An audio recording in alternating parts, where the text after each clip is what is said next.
अस्सलाम वालेकुम बच्चे, कैसे सब लोग? होप सो सब ठीक होंगे। आज हम फर्स्ट ईयर के physics according to new syllabus which is chapter 12 start करेंगे। That is the nuclear and particle physics के एटॉमिक एटम के अंदर जो न्यूक्लियस होता है उसमें कौन कौन से पार्टिकल्स होते हैं, उनके प्रॉपर्टीज़ क्या होती है उसको डिस्कस करेंगे। कौन कौन से रिएक्शंस होते हैं न्यूक्लियस के अंदर, और पार्टिकल फिजिक्स अभी तक कितने कौन से पार्टिकल्स जो है वो डिस्कवर हो चुके हैं। तो इसको ओवरऑल हम डिस्कस करेंगे। तो स्टार्टिंग में तो सिर्फ और सिर्फ इंट्रोडक्शन है। कहते सबसे पहले हम ये मानते थे कि कोई सा भी जो एटम है ना वो तीन चीज़ों से मिलकर बना होता है, न्यूट्रॉन, प्रोटॉन और इलेक्ट्रॉन। ये हमारी अभी तक कह लेके आइडिया था, कंसेप्ट था।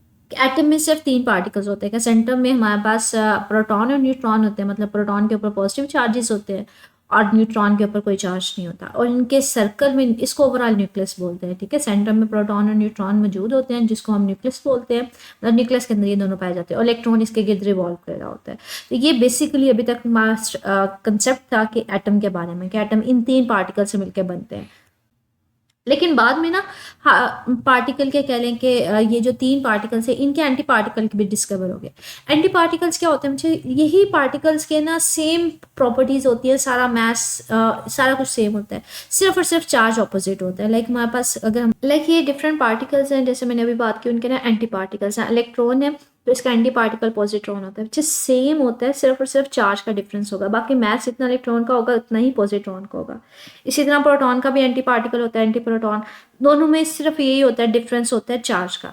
बाकी प्रॉपर्टीज सेम होती है। न्यूट्रॉन में खुद भी चार्ज नहीं होता, तो एंटी न्यूट्रॉन में भी चार्ज ऐसा नहीं होता। ठीक है, और न्यूट्रिनो एंटी न्यूट्रिनो। तो कहते हैं जो पार्टिकल्स हमारे पास है ना, अब तो इनके एंटी पार्टिकल भी डिस्कवर हो गए, लेकिन हमें अभी तक यही सिर्फ आइडिया था कि यही तीन पार्टिकल्स के हमने नाम सुने थे, न्यूट्रॉन, प्रोटॉन और इलेक्ट्रॉन। कहते हैं बल्कि इनके ना एंटी पार्टिकल भी डिस्कवर हो गए हुए हैं। जैसे लाइक वो अभी एग्जांपल दे रहा है, वो कहते हैं जो पॉजिट्रॉन है वो हमारे पास एंटी पार्टिकल है किसका, इलेक्ट्रॉन का। इसी तरह से न्यूट्रिनो है, न्यूट्रिनो के भी एंटी पार्टिकल्स डिस्कवर हो गए। इसी तरह से फोटोन है, ये भी एक पार्टिकल एनर्जी पैकेट्स है, ये भी डिस्कवर हो गए। तो बहुत सारे नए पार्टिकल्स हैं, वो जैसे जैसे एडवांसमेंट होती जा रही है वो डिस्कवर होते जा रहे हैं। सिर्फ ये तीन पार्टिकल्स नहीं है, बल्कि इसके अलावा भी पार्टिकल्स है, न्यूट्रिनो है, फोटोन है, पॉजिट्रॉन है। तो ये डिफरेंट पार्टिकल्स हैं। कहते हैं 1960 के एंड की बात करें ना, तकरीबन तब जब उस साल 1960 के एंड तक बहुत सारे ऐसे पार्टिकल्स जो तकरीबन सेम सेम थे, न्यूट्रॉन और प्रोटॉन के जैसे थे, वो डिस्कवर हुए थे। ठीक है, और इन पार्टिकल्स को हमने नाम दिया था मीजोन्स का। ठीक है, मीजोन्स जो है ना, ये पार्टिकल्स तकरीबन वैसे ही थे जैसे प्रोटॉन्स और न्यूट्रॉन्स है, लेकिन थोड़े से इनसे लाइटर पार्टिकल्स होते हैं। मोस्टली अगर हम बात करें मीजोन्स की, तो ये हमारे पास लाइटली होते हैं पार्टिकल्स, इनका मैस कम होता है इन न्यूक्लियॉन्स की निस्बत। अच्छा, न्यूक्लियॉन्स किसको बोलते हैं मुझे? हमारे पास जो न्यूक्लियस के अंदर कोई सा भी जो पार्टिकल पाया जाता है ना, उसको न्यूक्लियॉन बोलते हैं। चाहे वो प्रोटॉन है तो प्रोटॉन को भी न्यूक्लियॉन बोला जाएगा, न्यूट्रॉन है तो न्यूट्रॉन को भी न्यूक्लियॉन बोला जाएगा। तो न्यूक्लियस के अंदर जो भी पार्टिकल होगा उसको ओवरऑल नाम दिया जाता है न्यूक्लियॉन्स का। तो कहते हैं हमारे पास जो मीजॉन्स होते हैं ना, उनका मैस तकरीबन मिलते जुलते ही होते हैं प्रोटॉन और न्यूट्रॉन से, लेकिन इनका मैस इनकी निस्बत ना प्रोटॉन या न्यूट्रॉन की निस्बत थोड़ा सा कम होता है। लेकिन बाद में ऐसे मीजॉन्स भी डिस्कवर हुए जिनका जो मैस है वो इनकी निस्बत ज़्यादा था। तो ये टाइम के साथ साथ एडवांसमेंट होती जा रही है। ठीक है, तो ओवरऑल अगर हम बात करें, हमारे पास इसके अलावा जो जैसे जैसे तरक्की होती गई तो बहुत सारे ऐसे फंडामेंटल पार्टिकल्स भी डिस्कवर हुए। लाइक जिसमें अगर हम बात करें क्वार्क्स आपने में भी ना सुना हो, तो ये बेसिक पार्टिकल्स हैं जो मजीद हम कह लें फंडामेंटल पार्टिकल्स हैं। क्वार्क्स हमारे पास ना 6 तरह के होते हैं। ये बेसिक बिल्डिंग ब्लॉक हैं किसी भी मैटर के। ठीक है, अच्छा, ये 6 क्वार्क्स हैं, up down charm strange top bottom. ये 6 क्वार्क्स हैं जो डिस्कवर हुए हुए हैं। ठीक है, जो प्रोटॉन या न्यूट्रॉन्स वगैरह ना बच्चे, ये हमारे पास क्वार्क से ही मिलके बनते हैं। अब मैंने कहा था मीजॉन्स भी प्रोटॉन न्यूट्रॉन जैसे ही होते हैं, लेकिन इनका मैथ थोड़ा सा डिफरेंस होता है। अच्छा, मीजॉन्स और कह रहे हैं कि बेरियॉन्स में क्या डिफरेंस होता है बच्चे? मीजॉन्स होते हैं जो 2 क्वार्क से मिलकर बनते हैं, बेरियॉन्स होते हैं जो 3 क्वार्क से मिलकर बनते हैं। इसमें ये प्रोटॉन न्यूट्रॉन वगैरह आ जाते हैं, वो हमारे पास 3 क्वार्क से मिलकर बनते हैं। लेकिन जो अगर 2 क्वार्क से अगर कोई मिलकर बन रहा होता है तो बच्चे उसको मीजॉन बोलते हैं। तो अगर कोई पार्टिकल जो है वो 2 क्वार्क से मिलकर बनेगा, वो मीजॉन्स होगा। उसमें एग्जांपल आ जाती है पायोन वगैरह के, ये पार्टिकल्स होते हैं। और अगर कोई 3 क्वार्क से मिलकर बनता है बच्चे, उसको बेरियॉन बोलते हैं। और बेरियॉन बेसिकली हमारे पास मोस्ट कॉमनली प्रोटॉन न्यूट्रॉन वगैरह होते हैं। ठीक है, तो मीजॉन्स का जो मैस होता है ना, वो बेरियॉन्स या प्रोटॉन न्यूट्रॉन की निस्बत थोड़ा सा कम होता है। क्यों? क्योंकि ये 2 क्वार्क से मिलकर बनते हैं। लेकिन सम टाइम जो होता है ना, हमारे पास कुछ कह लें मीजॉन्स का मैस ज़्यादा भी होता है। जो मैंने आपको लाइक हमारे पास बात की कि हमारे पास 6 क्वार्क्स होते हैं। तो अगर कोई मीजॉन जो है वो 2 ऐसे क्वार्क्स मिलकर बना हो जो हैवी हो, ऑलरेडी कह लें हैवी, उनका मैस ज़्यादा हो, तो इसलिए वो फिर न्यूट्रॉन से ओवरऑल या प्रोटॉन से हैवी हो जाते हैं। ठीक है, लाइक चार्म स्टेज का मास जो होता है ये कंपैरेटिवली हैवी होता है, तो अगर किसी कोई पार्टिकल इन से मिलकर बना होगा मेजॉन, तो उनका मास जो है प्रोटॉन न्यूट्रॉन से हैवी होगा। तो ये डिपेंड करता है कि कौन सा मेजॉन से मिलकर बनता है। ओवरऑल मेजॉन्स का मास जो है वो थोड़ा सा स्लाइटली कम होता है न्यूट्रॉन, क्योंकि दो क्वार्क से मिलकर बनते हैं। तो ये बेसिक स्ट्रक्चर है कि बेसिक इंट्रोडक्शन सिर्फ और सिर्फ वो दे रहा है कि हमारे पास पहले हम सिर्फ न्यूट्रॉन प्रोटॉन की बात करते थे, अब सिर्फ न्यूट्रॉन प्रोटॉन नहीं है बल्कि उसके अलावा भी पार्टिकल्स हैं। जैसे हम लोग हर पार्टिकल का एंटी पार्टिकल भी डिस्कवर हो गया। इसके अलावा मेजॉन्स की बात करें कि मेजॉन्स भी तकरीबन इनका मैस प्रोटॉन न्यूट्रॉन जैसे ही होता है। इसके अलावा कहते हैं क्वार्क्स भी डिस्कवर हो गए। तो ये अभी तक बात करें कि अच्छा ये पार्टिकल डिस्कवर हो चुके हुए हैं। ये जस्ट आप अपने माइंड में रखिएगा। मेन बेसिकली जो हमारा टॉपिक स्टार्ट होगा that is the structure and properties of the nucleus, कि हम न्यूक्लियस को स्टडी करना चाह रहे हैं और इसमें देखेंगे इसका स्ट्रक्चर होता है क्या, उसकी प्रॉपर्टीज कौन कौन सी होती हैं। तो सबसे पहले तो कहते हैं अगर एटम की बात करें ना, उसके सेंटर में न्यूक्लियस होता है। न्यूक्लियस में दो तरह के पार्टिकल्स होते हैं जिसमें प्रोटॉन और न्यूट्रॉन होते हैं। लाइक जैसे मैंने आपको दिखाया कि अगर ये न्यूक्लियस है, इसके अंदर दो तरह के पार्टिकल्स होते हैं, एक प्रोटॉन और एक न्यूट्रॉन। प्रोटॉन के ऊपर पॉजिटिव चार्ज होता है, न्यूट्रॉन के ऊपर कोई चार्ज नहीं होता। और ये जो सारे के सारे पार्टिकल जो न्यूक्लियस के अंदर पाए जाते हैं बच्चे, इनको न्यूक्लियॉन्स बोला जाता है। ठीक है, तो कहते हैं बेसिकली हमारे पास दो पार्टिकल्स हैं, कौन कौन से, प्रोटॉन और न्यूट्रॉन। कहते हैं प्रोटॉन जो है ना वो सिंपलेस्ट अगर एटम का न्यूक्लियस भी है, जैसे हम लोग हाइड्रोजन में प्रोटियम की बात करते हैं। ठीक है, तो ये हमारे पास सिंपलेस्ट जो एटम है ना बच्चे हाइड्रोजन। हाइड्रोजन का एटम जो है ना प्रोटियम है। प्रोटियम एक ऐसा हाइड्रोजन है जिसके सेंटर में न्यूक्लियस में सिर्फ और सिर्फ एक ही पार्टिकल होता है, वो हमारे पास क्या होता है, प्रोटॉन होता है। और उसके बाहर एक इलेक्ट्रॉन रिवॉल्व कर रहा होता है। तो कहते हैं प्रोटॉन बेसिकली सिंपलेस्ट एटम का न्यूक्लियस है। ठीक है, ये हमारे पास हाइड्रोजन एटम एक ऐसा एटम है जिसके न्यूक्लियस में सिर्फ और सिर्फ एक ही पार्टिकल है जिसको प्रोटॉन बोलते हैं। और ये कौन सा हाइड्रोजन एटम होता है बच्चे, इसको प्रोटियम बोलते हैं। ठीक है, यूजुअली हमारे पास कह लें कि हाइड्रोजन के तीन आइसोटोप्स होते हैं, मतलब प्रोटियम, ड्यूट्रियम और ट्रिटियम। प्रोटियम में सिर्फ एक ही प्रोटॉन होता है, ड्यूट्रियम में एक प्रोटॉन एक न्यूट्रॉन होता है, ट्रिटियम में एक प्रोटॉन और दो न्यूट्रॉन होता है। तो कहते हैं अगर हमारे पास प्रोटियम की बात करें तो ये सिंपलेस्ट एटम है हाइड्रोजन का जिसके सेंटर में सिर्फ एक ही पार्टिकल होता है, वो कौन सा होता है, प्रोटॉन। कहते हैं प्रोटॉन के ऊपर अगर चार्ज की बात करें तो पॉजिटिव चार्ज होता है और सेम चार्ज होता है जितना ही इलेक्ट्रॉन के ऊपर चार्ज होता है। दोनों का चार्ज की वैल्यू सेम होती है, लेकिन मैथ थोड़ा सा डिफरेंस होता है। जो प्रोटॉन का चार्ज होता है 1.67 मल्टीप्लाई 10⁻⁻27 होता है। ठीक है, स्टार्टिंग में माना जाता था कि न्यूक्लियस के अंदर सिर्फ एक ही पार्टिकल है, प्रोटॉन। लेकिन उसके बाद न्यूट्रॉन भी डिस्कवर हो गया। और न्यूट्रॉन को किसने डिस्कवर किया था, न्यूट्रॉन को डिस्कवर किया था बच्चे जेम्स चैडविक ने किया था 1932 में। अच्छा, ये मोस्ट कॉमनली बच्चे एमसीक्यू में आ जाता है कि न्यूट्रॉन को डिस्कवर किसने किया था, जेम्स चैडविक में। किस साल में किया था, 1932 में। ठीक है, उसने कहा कि हमारे पास ये न्यूट्रल होता है, इसके ऊपर कोई चार्ज नहीं होता, चार्ज सिर्फ और सिर्फ प्रोटॉन के ऊपर होता है। ये हमारे पास ना कंपैरिजन है जो एटम के अंदर पार्टिकल्स होते हैं उनके चार्ज और मास का। प्रोटॉन के ऊपर जो मास होता है वो 1.6 मल्टीप्लाई 10⁻⁻27 होता है। न्यूट्रॉन का मास भी तकरीबन इतना ही होता है। इलेक्ट्रॉन का मास बहुत कम होता है, 9.111 मल्टीप्लाई 10⁻31 kg में। ये kg में बात हो रही है। ठीक है, तो सबसे कम जो होता है वो हमारे पास किसका होता है, इलेक्ट्रॉन का होता है। अगर चार्ज की बात करें, प्रोटॉन के ऊपर चार्ज होता है 1.602 और ये चार्ज कौन सा होता है, प्लस होता है, मल्टीप्लाई 10⁻⁻19। न्यूट्रॉन के ऊपर कोई चार्ज नहीं होता और इलेक्ट्रॉन के ऊपर सेम चार्ज होता है, सिर्फ और सिर्फ चार्ज का डिफरेंस क्या होगा, प्रोटॉन के ऊपर पॉजिटिव होता है और इसके ऊपर नेगेटिव। तो ये चार्ज का कंपैरिजन है और मास का कंपैरिजन है। ठीक है, ये एमसीक्यूज में होता है। दूसरा ये वैल्यूज होती है ना चाहिए न्यूमेरिकल्स में इस्तेमाल होती हैं, तो ये आपको वैल्यूज याद होनी चाहिए कि इलेक्ट्रॉन का मास कितना है, ये आपके फिंगर टिप्स पे होना चाहिए। 9.11 मल्टीप्लाई 10⁻31 प्रोटॉन का कितना होता है, तो ये सारी वैल्यूज आपको आनी चाहिए। ठीक है, तो कहते हैं हमारे पास प्रोटॉन का चार्ज, इलेक्ट्रॉन का चार्ज और प्रोटॉन का सेम होता है, दोनों की मैग्नीट्यूड सेम होती है, लेकिन हाँ मास डिफरेंट होता है। ठीक है, उस दूसरा न्यूट्रॉन कब डिस्कवर किया था, किसने डिस्कवर किया था।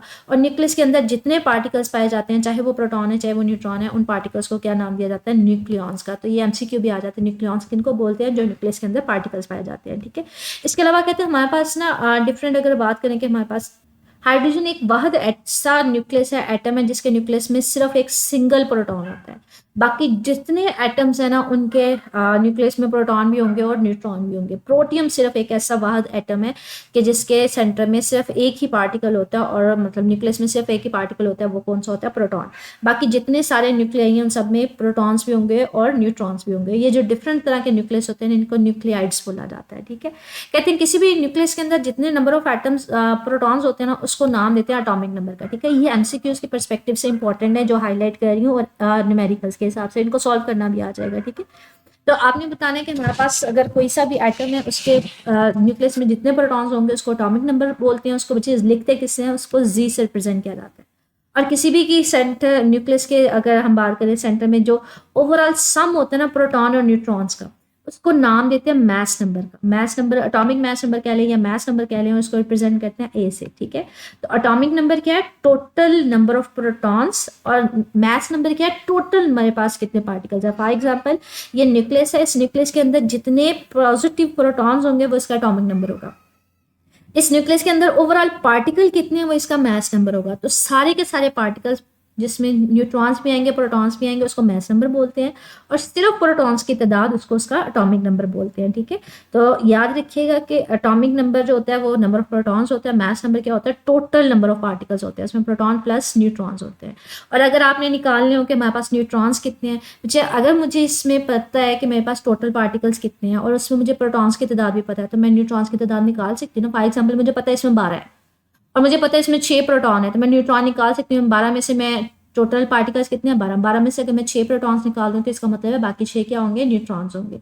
तो कहते हैं आप न्यूट्रॉन्स की तादाद को निकाल सकते हैं कैसे, जो टोटल मैस है ना, मैस नंबर, उसमें से आप क्या कर दें, एटॉमिक नंबर को माइनस कर दें, तो ये आपको नंबर ऑफ न्यूट्रॉन्स की तादाद बता देगा, ठीक है। कहते हैं हमारे पास जो है ना, किसी भी एलिमेंट को इस तरह से प्रेजेंट किया जाता है, उसका सिंबल किस तरह से प्रेजेंट किया जाता है, एक्स, ए और जी, मतलब नीचे एटॉमिक नंबर होता है, ऊपर मैस नंबर होता है। ये याद रखिएगा, कोई सा भी एलिमेंट होगा उसके नीचे हमेशा एटॉमिक नंबर होता है, ऊपर हमेशा मैस नंबर होता है। तो किसी भी एलिमेंट को रिप्रेजेंट करने का ये मेथड होता है, ठीक है। तो हमारे पास आपके पास कोई सा भी इस तरह से केमिकल का सिंबल दे दिया जाता है और बताया जाता है कि अच्छा इसमें ये इसका एटॉमिक नंबर है, ये इसका मैस नंबर है, आप न्यूट्रॉन्स की तादाद मालूम करके बताएं।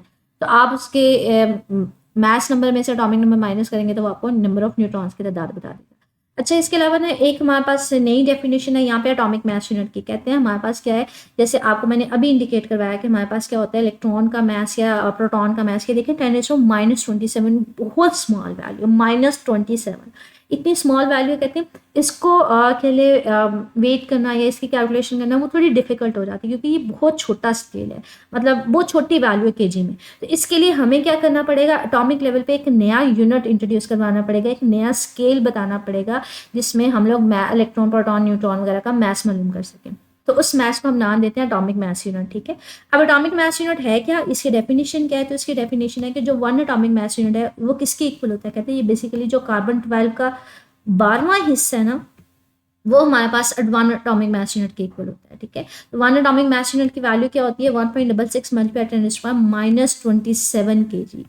कि आपके पास कार्बन 12 लिया जाता है, कार्बन 12 हमारे पास क्या है बच्चे, ये जो है ना हमारे पास कार्बन 12, ये कि अगर इसकी हम बात करें, कार्बन 12 हमारे पास एक ऐसा एलिमेंट है जो हमारी यूनिवर्स में बहुत ज़्यादा पाया जाता है। कहते हैं कार्बन 12 का जो इसका जो मैस है ना, इसका जो 12वां हिस्सा है, ठीक है, कार्बन 12 के मैस का जो 12वां हिस्सा है ना, वो हमारे पास किसके इक्वल होता है, 1 एटॉमिक मैस यूनिट के इक्वल होता है, ठीक है। तो 1 एटॉमिक मैस यूनिट किसके इक्वल है, it is the 12th part, मतलब 12वां हिस्सा, जो उसको 12 से डिवाइड कर देंगे, किसका, कार्बन 12 का जो हमारे पास मैस होगा उसको अगर मैं 12 से डिवाइड कर दूँ, जो मेरे पास वैल्यू आएगी वो किसके इक्वल आएगी, वो 1 एटॉमिक मैस यूनिट के इक्वल आएगी। और इसकी वैल्यू कितनी होती है, 1.6606 × 10⁻⁻27। हम कार्बन 12 ही क्यों ले रहे हैं बच्चे, क्योंकि ये यूनिवर्स में बहुत ज़्यादा क्वांटिटी में अबंडेंस होती है इसकी, ठीक है, बहुत ज़्यादा क्वांटिटी में ये मौजूद होता है हमारी यूनिवर्स में। लाइक हमारे पास ना, अब अगर हमने फाइंड आउट करना कि कार्बन 12 का मैस कितना होता है, वो कैसे निकालेंगे बच्चे, उसको मैस को निकालने का तरीका पता है क्या होता है, कार्बन 12 के मैस को मालूम करने का तरीका, उसका जो एटॉमिक नंबर होता है ना, उसको एवोगैड्रोस नंबर से डिवाइड कर देते हैं। एटॉमिक मैस हमारे पास कितना है कार्बन का बच्चे, 12 है, ठीक है। तो इसका एटॉमिक मैस नंबर कितना है, 12, उसको डिवाइड करेंगे एवोगैड्रो नंबर। बच्चे एवोगैड्रो नंबर एक कांस्टेंट नंबर होता है, ठीक है, कि एक मोल में कितने नंबर ऑफ एटम्स हैं, वो हमारे पास होता है 6.22 × 10⁻23। तो ये हमारे पास कांस्टेंट नंबर है।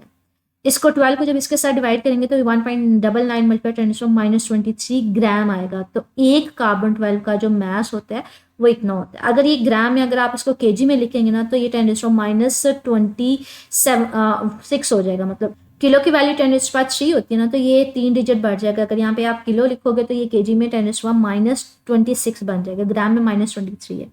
तो आपने ये कहा कि जो मैस होगा एक कार्बन का, उसको किससे डिवाइड करना है, वो 12 से डिवाइड करना है। ये देखिए, ये वैल्यू उसकी 1 एटॉमिक मैस यूनिट को निकाला हुआ है। तो एक मैस जो कार्बन एटम 12 का है वो किसके इक्वल आया था, 1.99 × 10⁻⁻26 किलोग्राम। मुझे किलो की वैल्यू 10⁻³ होती है ना, तो यहाँ पे ये देखें, ये ग्राम में थी, अगर ग्राम से आप केजी में जाएंगे तो वो किस में चली जाएगी, केजी में जाने की वजह से -26 में चली जाएगी, ठीक है।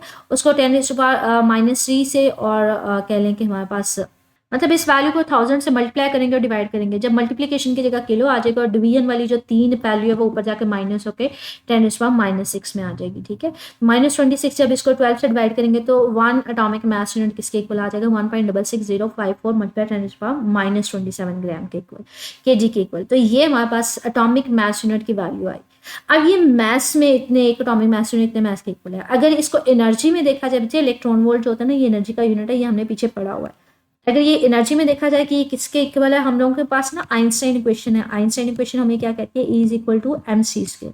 ये इक्वेशन हमें ये कहती है कि मास और एनर्जी एक दूसरे के साथ इंटर रिलेटेबल है, मतलब इंटर कन्वर्टेबल है। अगर आपके पास एनर्जी होगी, मास होगा तो उसको एनर्जी में कन्वर्ट कराया जा सकता है। तो अगर ये हमारे पास मास है, एक एटॉमिक मास यूनिट इतने मास के इक्वल है, तो अगर इसको एनर्जी में कन्वर्ट करवाना हो तो कैसे कन्वर्ट करवाएंगे। उसने उसकी एग्जैक्टली वैल्यू लिख दी है 931 मेगा इलेक्ट्रॉन वोल्ट। अब ये वैल्यू आई कैसे, अगर इसकी कैलकुलेशन की तरफ जाए, ये देखें, ये बेसिकली हमारे पास मास एटॉमिक मास यूनिट किसके इक्वल था, वैल्यू के इसके इक्वल है हमारे पास। यहाँ पे देखें, वन एटॉमिक मास यूनिट जो है ना वो 1.66050 मल्टीप्लाई 10⁻27 केजी के इक्वल है। आपने इस मास को किस में कन्वर्ट करवाना है, एनर्जी में। एनर्जी में कन्वर्ट करवाने का तरीका क्या होता है, इज इक्वल टू mc²। अब m की जगह क्या इतना है, 1 atomic mass unit, c² c मतलब स्पीड ऑफ लाइट, उसी तरह से आ जाएगी। एक एटॉमिक मास यूनिट कितने केजी के इक्वल था, वो हमने केजी की वैल्यू लिख लिया और इसको c स्पीड ऑफ लाइट के स्क्वायर के साथ मल्टीप्लाई कर दिया। स्पीड ऑफ लाइट जो होती है ना एग्जैक्टली वो 2.99 मल्टीप्लाई 10⁸ होती है। अगर इसको अप्रॉक्सीमेट करें तो ये 3 होगी, ठीक है। आपने c² की जगह उसकी वैल्यू डाल दी है 3 मल्टीप्लाई 10⁸, मतलब उसको अप्रॉक्सीमेट करने दो बेहतर है। उसका स्क्वायर ले लेंगे, जब इसका स्क्वायर लेंगे 10⁻16 और इसको सॉल्व करेंगे, 3 का स्क्वायर लेंगे 9, 9 को 1.66 से मल्टीप्लाई करेंगे और ये पावर को आप राइट डाउन कर लेंगे, ठीक है बच्चे। ये -27 है, तो ये 16 आ जाएगी। -27 में से 16 माइनस करेंगे तो सॉल्व करेंगे कैलकुलेटर पे तो 1.49 मल्टीप्लाई 10⁻10 आ जाएगी। अब ये हमारे पास आई एनर्जी जॉल में। आपने एनर्जी किस में निकालनी है, आपने तो निकालनी है इलेक्ट्रॉन वोल्ट में। अब इससे इसको निकालेंगे कैसे, चैप्टर 9 में ना हमने एक टॉपिक पढ़ा था इलेक्ट्रॉन वोल्ट के नेम से। इलेक्ट्रॉन वोल्ट एनर्जी का यूनिट होता है और एक जो इलेक्ट्रॉन वोल्ट होता है वो कितने जॉल के इक्वल होता है, 1.6 मल्टीप्लाई 10⁻19 जॉल के इक्वल होता है, ठीक है। तो अब अगर आपके पास बच्चे ये वैल्यू है 1 इलेक्ट्रॉन वोल्ट की 1.6 मल्टीप्लाई 10⁻19 जॉल के साथ, अगर आपको 1 इलेक्ट्रॉन वोल्ट का पता है, 1 इलेक्ट्रॉन वोल्ट बच्चे मेगा को रहने दें, 1 इलेक्ट्रॉन वोल्ट किसके इक्वल है, 1.6 मल्टीप्लाई 10⁻19 जॉल के। तो ये जो वैल्यू आई ना इसको -19 के साथ डिवाइड कर दें, मतलब 1.6 मल्टीप्लाई 10⁻19 के साथ। तो जो आंसर आएगा 931.6 मल्टीप्लाई 10⁻6 आंसर आएगा। और 10⁻6 किसके इक्वल होता है बच्चे, वो मेगा के इक्वल होता है, तो उसको मेगा इलेक्ट्रॉन वोल्ट लिख दिया हुआ है। तो ये हमारे पास वैल्यू है, मतलब आपने यहाँ तक परफॉर्म करना है, मतलब यहाँ तक कि आपके पास एनर्जी की वैल्यू आएगी 1.49 मल्टीप्लाई 10⁻10, ठीक है। तो ये 1.49 मल्टीप्लाई 10⁻10 ये एनर्जी की वैल्यू आएगी किस में, जॉल में आएगी, ठीक है।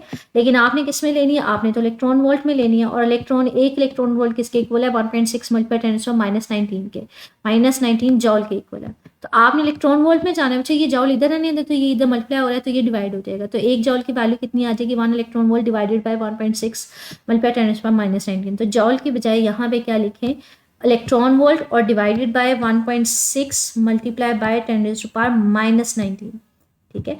10⁻19 से इसको जब डिवाइड करेंगे ना, तो अब यहाँ पे बच्चे क्या होगा, मेरे पास जॉल की जगह क्या आ जाएगा, यहाँ पे इलेक्ट्रॉन वोल्ट आ जाएगा, ठीक है। क्योंकि जॉल की वैल्यू आपने पुट ऑन की है ना, जॉल की वैल्यू यहाँ से क्या निकलेगी, यहाँ पे जॉल रह जाएगा और ये इधर मल्टीप्लाई और दूसरी साइड पे जाके डिवाइड हो जाएगी। तो जॉल की जगह क्या आ जाएगा, electron volt divided by 1.6 multiply 10⁻19 electron volt आ जाएगा। जब आप इसको इसके साथ डिवाइड करेंगे ना बच्चे, तो हमारे पास क्या आएगा, 931.6 मल्टीप्लाई 10⁻6 आएगा। ये माइनस में नहीं, ऊपर जाके प्लस में हो जाएगा। जब इसको इसके साथ डिवाइड करेंगे तो ये 931 मल्टीप्लाई 10⁻6 आएगा। अब 10⁻6 की जगह आपके पास क्या आ जाएगा, मेगा आ जाएगा। मतलब जब आप इसको सॉल्व करेंगे ना तो ये आ जाएगी 935 मल्टीप्लाई 10⁻6। अब 6 बच्चे ये प्रीफिक्स है, प्रीफिक्स की जगह क्या आ जाएगा, मेगा इलेक्ट्रॉन वोल्ट आ जाएगा। तो एनर्जी को आपने मैथ से कन्वर्ट करवाया किसमें, एनर्जी में। इसको कन्वर्ट करवाने का तरीका आप याद रखिएगा कि आपके पास इसको कन्वर्ट करवाने का तरीका यही है कि हमारे पास जो एनर्जी का मैथ्स की जो वैल्यू थी वो 1.6 मल्टीप्लाई 10⁻27 थी। स्पीड ऑफ लाइट 3 मल्टीप्लाई 10⁸ है। आपने एनर्जी मैथ्स से एनर्जी में जाना है तो आप इज इक्वल टू MC² का फार्मूला यूज़ करेंगे। ये -27 है, 27 नहीं है, ठीक है। तो जब इसको आप सॉल्व करेंगे तो ये हमारे पास वैल्यू आएगी 1.49 मल्टीप्लाई 10⁻10 जॉल में आएगी। लेकिन आपने इलेक्ट्रॉन वोल्ट में जाना है तो एक इलेक्ट्रॉन वोल्ट इतने जॉल के इक्वल होता है। इसको वैल्यू को इसके साथ डिवाइड कर देंगे तो ये आएगा 931 मल्टीप्लाई 10⁻6।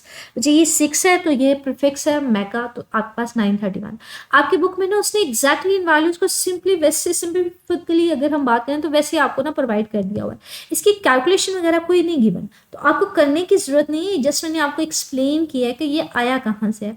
आपके पास नहीं मोस्ट कॉमनली MCQ में आ जाता है कि एक एटॉमिक मास यूनिट जो है वो कितने एनर्जी के इक्वल होता है। तो ये आपने सिर्फ और सिर्फ MCQ के लिए याद रखनी, 931 मेगा इलेक्ट्रॉन वोल्ट के इक्वल होता है। और एक एटॉमिक मास यूनिट कितने मास के इक्वल होते हैं? 1.66 मल्टीप्लाई 10⁻27 kg के इक्वल होता है। एक एटॉमिक मास यूनिट है क्या? ये इसकी डेफिनेशन है। ये बेसिकली 1/12 पार्ट है ऑफ दी कार्बन 12 एटम, ठीक है। तो ये सिंप्लिफिकली उसने सिर्फ और सिर्फ वैल्यूज दी हैं। अब वो कहते हैं जो हमारे पास इलेक्ट्रॉन का मास था या प्रोटॉन का मास था या फिर न्यूट्रॉन का मास था, उस मास को अगर कन्वर्ट करवाना हो एटॉमिक मास यूनिट में तो वो कैसे करवाएंगे? तो ये बेसिकली पहले हमने उसके मासेस की वैल्यू पढ़ी थी किसमें, kg वगैरह में। तो अगर हम एटॉमिक मास यूनिट में देखना चाह रहे हैं तो बच्चे प्रोटॉन का मास जो होगा ना 1.007276 एटॉमिक मास यूनिट के इक्वल होगा, और न्यूट्रॉन का मास 1.60865 और इलेक्ट्रॉन का। अब ये मास जो है ये किस स्केल में है? ये एटॉमिक मास यूनिट के स्केल में। लाइक हमारे पास ना आपके पास ना ये मैसेज थे kg में, ठीक है, प्रोटॉन न्यूट्रॉन का और इलेक्ट्रॉन का। अगर kg से आपने atomic mass unit in values में जाना है ना तो बच्चे जो मास है ना प्रोटॉन न्यूट्रॉन का जो kg में है उसको इस वैल्यू से डिवाइड कर देंगे 1.6606 मल्टीप्लाई 10⁻27 के साथ। तो जो भी ये वैल्यू है, फॉर एग्जाम्पल प्रोटॉन का मास ये है 1.67 मल्टीप्लाई 10, तो इसको 1.6606 मल्टीप्लाई 10⁻27 kg से डिवाइड कर देंगे तो आपके पास ऑटोमेटिकली कितना आ जाएगा 1.007276। अच्छा यहाँ पे ना राउंड ऑफ करके प्रोटॉन और न्यूट्रॉन का सेम मास लिखा हुआ है। अगर इसकी एग्जैक्टली वैल्यू की तरफ देखें ना ये थोड़ा सा ना डिफरेंस होता है, इसलिए 1.673 होता है और इसका 1.675 होता है। न्यूट्रॉन थोड़ा सा हैवी होता है, तीसरे डिजिट के बाद यहाँ पे 3 आ जाता है, यहाँ पे 5 आ जाता है, ठीक है। तो इसलिए जब एटॉमिक मास यूनिट में इसकी एग्जैक्ट वैल्यू को डिवाइड करेंगे तो इसका आंसर 1.007276 आएगा। इसका 1.008 3 डिजिट के बाद चेंज होगा, 8665 आ जाएगा, ठीक है। तो ये एटॉमिक मास यूनिट जो भी इनके एग्जैक्ट मैसेज हैं, लाइक ये प्रोटॉन न्यूट्रॉन वगैरह का एग्जैक्ट मैस है, इन मैसेज को एटॉमिक मास यूनिट के साथ डिवाइड कर देंगे 1.6606 मल्टीप्लाई 10⁻27 के साथ, ये आंसर आ जाएगा, ठीक है। तो ये सिर्फ और सिर्फ न्यूमेरिकल वैल्यूज आपको गिवन है। अच्छा ये ना आपके पास न्यूमेरिकल वैल्यूज MCQs में आ जाती हैं। एटॉमिक मास यूनिट की डेफिनेशन आपके पास शॉर्ट क्वेश्चन में आ जाती है। वन एटॉमिक मास यूनिट कितने मास के इक्वल है, इलेक्ट्रॉन का मास कितने है एटॉमिक मास यूनिट में, प्रोटॉन का कितना है एटॉमिक मास यूनिट में। तो ये वैल्यूज भी आपको फिंगर टिप्स पे याद होनी चाहिए। ये जो वैल्यूज है ना हमारे पास, ये atomic mass units of electron proton and neutron, तो ये भी आपके पास न्यूमेरिकल्स में इस्तेमाल होते हैं, लेकिन फिलहाल तो ये MCQs में भी पूछ ली जाती हैं, ठीक है। तो ये भी याद रखिएगा। और एक एटॉमिक मास यूनिट कितनी एनर्जी के इक्वल होता है? 931 मेगा इलेक्ट्रॉन वोल्ट के इक्वल होता है। अच्छा आगे ना हमारे पास डेफिनेशन है आइसोटोप्स की। आइसोटोप्स इसके बारे में आपने पहले पढ़ा होगा। आइसोटोप्स उनको बोलते हैं जिनमें ऐसे एलिमेंट्स को बोलते हैं जिसमें सेम नंबर ऑफ प्रोटॉन्स होते हैं but different number of neutrons होते हैं। कहते हैं कुछ न्यूक्लियाई ऐसे होते हैं जिसमें हमारे पास कह लें किसी भी एक एटम के डिफरेंट न्यूक्लियाई ऐसे होते हैं जिसमें सेम नंबर ऑफ प्रोटॉन्स होते हैं but different number of neutrons होते हैं। लाइक अगर हम लोग बात करें कार्बन के 3 आइसोटोप्स होते हैं, मतलब है तो एक ही एलिमेंट लेकिन इसमें 3 न्यूक्लियस होते हैं, मतलब जिस एक न्यूक्लियस में 6 कार्बन होंगे, 6 प्रोटॉन होंगे, 6 न्यूट्रॉन्स होंगे। एक में 6 प्रोटॉन्स होंगे, 7 न्यूट्रॉन्स होंगे। तो ये डिफरेंट न्यूट्रॉन नंबर डिफरेंट होता जाता है। तो हमारे पास ये कहते हैं हमारे पास ऐसे जिनमें हमारे पास सेम नंबर ऑफ प्रोटॉन्स हो लेकिन डिफरेंट नंबर ऑफ न्यूट्रॉन्स हो, तो उन न्यूक्लियाई को हम नाम देते हैं आइसोटोप्स का। लाइक हमारे पास ना ये देखें, ये कार्बन 12, 13 और 14 है। सब में सेम क्या है? सब में सेम प्रोटॉन्स की तादाद है। इसमें भी 6 प्रोटॉन है, इसमें भी 6 प्रोटॉन है, इसमें भी 6 प्रोटॉन है। तो तब्दील क्या हुआ? इसमें 6 न्यूट्रॉन्स हैं लेकिन इसमें 1 न्यूट्रॉन बढ़ गया, 7 न्यूट्रॉन है। इसमें 8 न्यूट्रॉन्स हैं। तो न्यूट्रॉन्स की तादाद अगर डिफरेंट है तो ऐसे न्यूक्लियाई को हम नाम देते हैं आइसोटोप्स। तो ये याद रखिएगा, ये 2 नंबर की डेफिनेशन ये MCQ में आ जाता है कि आइसोटोप्स किसको बोलते हैं? ऐसे न्यूक्लियाई को जिनमें सेम नंबर ऑफ प्रोटॉन्स होते हैं but different number of neutrons होते हैं। तो एग्जाम्पल में कार्बन 12, 13 और 14 आ जाएगा। कहते हैं जो 12 और 13 है ना ये हमारे पास स्टेबल है, लेकिन जो कार्बन 14 है ये स्टेबल नहीं है। ये जल्दी डिके करके ये टूट के ना हमारे पास नाइट्रोजन में आ जाता है और साथ में बीटा पार्टिकल जो है ना वो हमारे पास न्यूट्रिनो पार्टिकल जो है वो अमिट हो रहे होता है, रिलीज हो रहे होते हैं। मतलब जो कार्बन था, कार्बन 14 कहते हैं, ये स्टेबल नहीं था, ये टूटता है, ये चेंज होता है, इसमें से पार्टिकल्स की एमिशन होती है और वो नाइट्रोजन में तब्दील हो जाता है, साथ में एक इलेक्ट्रॉन, इसको बीटा पार्टिकल बोलते हैं, और साथ में एक एंटी न्यूट्रिनो की एमिशन होती है।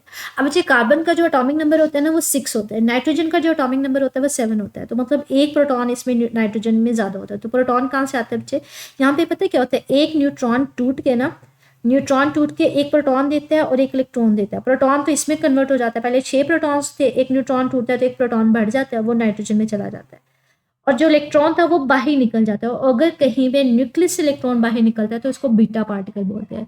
यहाँ पे ये बीटा पार्टिकल होगा, इसलिए इसको बीटा डिके बोलते हैं, ठीक है। और साथ में किसकी डिके होता है, एंटी न्यूट्रिनो का। एंटी न्यूट्रिनो बेसिकली एक पार्टिकल है जो यहाँ पे इस डिके के दौरान अकर कर रहा होता है। मतलब जब कार्बन 14 डिके करता है, वो टूटता है, कार्बन में 6 प्रोटॉन्स होते हैं और इसमें 8 न्यूट्रॉन्स होते हैं। लेकिन जब ये टूटता है तो इसका एक न्यूट्रॉन टूट के किस में चला जाता है, एक प्रोटॉन में और इलेक्ट्रॉन में। इलेक्ट्रॉन तो बाहर निकल जाता है, बीटा पार्टिकल में ये इलेक्ट्रॉन ही है, लेकिन उसको बीटा पार्टिकल इसलिए बोलते हैं जब वो न्यूक्लियस से बाहर निकलता है, और एक जो प्रोटॉन होता है वो इसके अंदर ही रह जाता है, तो इसलिए प्रोटॉन का एक नंबर बढ़ गया। अच्छा, इसमें मैस नंबर चेंज नहीं होता, क्यों? क्योंकि पार्टिकल्स की तादाद तो उतनी ही रही, सिर्फ और सिर्फ क्या हुआ है, न्यूट्रॉन तब्दील हो गया प्रोटॉन में, तो बाकी सेम ही रहे हैं, ठीक है। तो इलेक्ट्रॉन बाहर निकल जाता है, साथ में एक एंटी न्यूट्रिनो होता है। तो बेसिकली ये रिएक्शन इस तरह से अकर कर रहा होता है। अच्छा, ये topic structure and properties of nucleus में, इसमें छोटे छोटे शॉर्ट क्वेश्चन और एमसीक्यूज हैं। लाइक न्यूट्रॉन को किसने डिस्कवर किया, किस साल में डिस्कवर हुआ, इसके अलावा न्यूक्लियॉन्स किसको बोला जाता है, इसके अलावा अटोमिक नंबर क्या होता है, मास नंबर क्या होता है, अगर वो ये इस तरह से सिंबल दे दिया जाए तो उसमें आप नंबर ऑफ प्रोटॉन्स या न्यूट्रॉन किस तरह से फाइंड आउट करते हैं, अटोमिक मास यूनिट को डिफाइन करें, एक अटोमिक मास यूनिट कितने की इक्वल होता है, एनर्जी कितनी की इक्वल होती है, इलेक्ट्रॉन प्रोटॉन न्यूट्रॉन का मास अटोमिक मास यूनिट में किसके इक्वल होता है, आइसोटोप्स को डिफाइन करें। तो ये देखिए आपकी एक्सरसाइज का पहले शॉर्ट क्वेश्चन है कि आप डिफाइन करें आइसोटोप्स को किसी भी एलिमेंट के, उनमें क्या सेम होता है क्या डिफरेंट होता है। बच्चे आइसोटोप्स इसको बोलते हैं जिसमें अटोमिक नंबर सेम होता है, मास नंबर डिफरेंट होता है। तो इसमें आप एग्जांपल कार्बन के लिख सकते हैं, ठीक है, तो ये इसमें आ जाएगा। तो आज का टॉपिक बेसिकली छोटे छोटे शॉर्ट क्वेश्चंस के लिए था और एमसीक्यूज के लिए था। बच्चे इसमें मजीद कुछ पूछना हो मेरे सेक्शन पूछ लीजिएगा। ओके, अल्लाह हाफिज़।